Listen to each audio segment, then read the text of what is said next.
What if the last thing Jesus said wasn't meant for us? What if Matthew 25-31 wasn't actually about us? What if Judgment Day isn't about us at all? What if it's about something much bigger? In today's video, we're going to talk about a topic that many people avoid because it scares them. It scares me because it goes against everything we've been taught.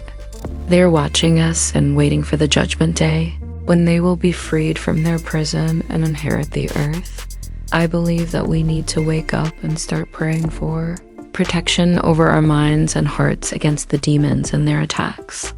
We need to pray to God for help because only He can help us in this situation. And we should also thank God that we have free will to choose what we want to believe. So here's what I don't believe. I don't believe that demons are keeping anyone away from any truth, but I do believe in the concept of fallen angels. I believe that there are beings beyond our perception having a civil war, and that it's been happening since the beginning of time. It's been written that there are fallen gods warring against other gods. There are forces in the universe that we don't even perceive, which may lead us to think that what we see in the world is all there is. But the idea that we are just specks of dust floating around in a meaningless solar system is an idea that was created to keep us asleep. It was created to distract us. It was created to prevent us from realizing the truth. There are two sides battling for dominance, dark and light.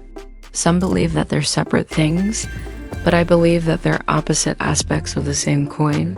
If light exists, then darkness must also exist. If there are good guys, then there must also be bad guys. Let's look at the book of Enoch. The book of Enoch clearly talks about the angelic trial. It names names. It describes the judgment and the prisons. It was banned from the Bible, maybe because it flips the narrative, maybe because it exposes who's really being judged. The book of Enoch, chapter 1, verses 6-9 says, "And the Lord said to me, Enoch, you walk in the midst of the earth to judge the earth. And behold, the earth conceals many transgressions and corruption, and I am not yet ready to judge it. Only you shall be sent to the watchers who have transgressed my laws, and have forsaken my ordinances, and corrupted the world. See, you go to them, and show yourself to them, and say thus, the words of the Most High, I swear by my own power, you will not hold the first estate, any more nor remain in the heights of the heavens.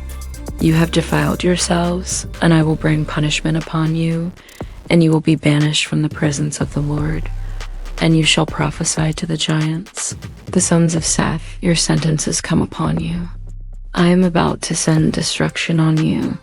So what's being covered up? What is being hidden? Well, let's take a look at what happened in the garden. It's been written that in the beginning, there were three beings in the garden: Lucifer, Raphael, and Adam. Lucifer and Raphael were twin brothers. They were cast out. Raphael became the god of the underworld, and Lucifer became the devil. But Adam was allowed to stay in the garden. But why? Why was one of the rebel angels allowed to stay while the others were kicked out? Did Adam receive special treatment? Let's take a look at Genesis chapter 6, verse 1. It says, "It came to pass afterward that the sons of God came into the daughters of men and bore children to them, giants in those days and afterward, the Nephilim." Giants were on the earth. So what's being hidden? What's being covered up? Well, it's the fact that there was a race of beings that lived among us who were born from the union of fallen angels and humans. This is being hidden from us, this truth. So let's review what's happened so far. We have fallen gods, the Watchers, rebelling in heaven. They came down to earth. They had children with humans. They gave humans advanced technology. They showed humans how to make cities and farm the land and start villages. And they made humanity immortal. That's what they did. And then they tampered with creation itself. They changed humanity's destiny. They broke divine law. And they were punished, but not killed. Instead, God chained them in darkness, in hidden dimensions beneath the earth, and He said they would face judgment at the end of time. But let's take a look at what the book of Jude says. It says this, "And the angels who did not keep their positions of authority, but abandoned their proper dwelling, he is kept in darkness, bound with everlasting chains for judgment on the great day." Now, what does this mean? The great day. Well, some believe that it means the day that Jesus comes back to earth. Some believe that this passage is referring to the rapture. But what if it's none of those things? What if that great day is long after both of those events? So let's take a look at what happens next. After the watchers were removed from earth, a man named Enoch walked among the earth. He delivered messages to the watchers. He was a witness between dimensions. He recorded their crimes, and he saw where they were kept. And he heard their cries. He recorded this in the book of Enoch, and it was banned from the Bible, maybe because it exposes too much. So here's what I believe. I believe that fallen angels hate humans. Why? Because we're the reason they got caught. Maybe we are the reason they are still in prison. Maybe they despise us because we remind them of what they did. Maybe they despise us because they know that we're the living evidence against them. So let's take a look at Enoch chapter 15, verses 8 through 10. It says, "And the Lord said to me, Go, show yourself to Azazel, and tell him his iniquity has been found in him.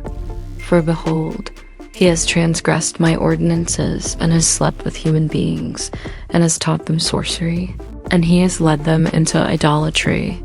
He has shown them the bad plants of the earth, and has revealed to them their concealed roots, and he has taught them how to make breastplates, and earrings, and necklaces, and clothing, and ornaments of every kind, so that they may adorn themselves and decorate themselves.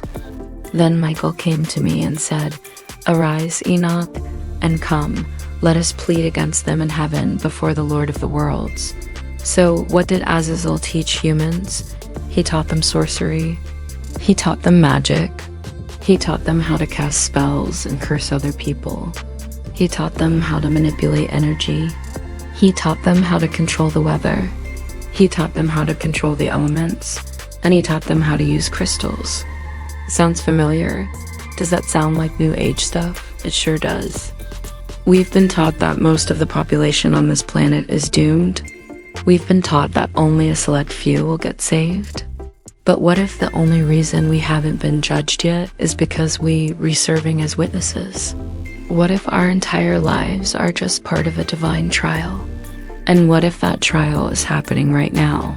So let's take a look at what John saw. In Revelation chapter 12, verse 7, it says, "Then war broke out in heaven. Michael and his angels fought against the dragon, and the dragon and his angels fought back." So here's what I believe. I believe that Michael and his angels are fighting against the dragon and his angels. I believe that that war is happening right now. I believe that that war is real. And I believe that that war is going to last until the final moments of time. So here's my theory. Here's what I believe. I believe that angels aren't going to come from heaven and destroy humanity. Instead, I believe that the angels are going to come from beneath the earth. They're going to come from the hidden dimensions. They're going to come from the prisons where the watchers have been kept. They're going to rise from the graves, and they're going to seize control of this world. And that will be the final war. That will be the final test. And we're going to be judged individually based on the choices that we've made, but we're going to be judged in groups too. We're going to be judged as families. We're going to be judged as nations. We're going to be judged as countries. We're going to be judged as races. We're going to be judged as species. We're going to be judged as a whole. So here's the question we need to ask ourselves. Which side will you be on? Will you be on the side of the Watchers? Will you be on the side of the dragons? Will you be on the side of the fallen? Will you be on the side of the demons? Or will you stand with the Most High? So here's what I believe. I believe that we have been put here as evidence. We are the testimony against them. We are the reason they are trapped. We are the reason they can't return home. And we are the reason they'll be sentenced. Now, that's all I have for you today. As always, I appreciate you watching. And remember, I'm not here to tell you what to think. I'm here to tell you what I think. Remember, think for yourself. Until next time, take care.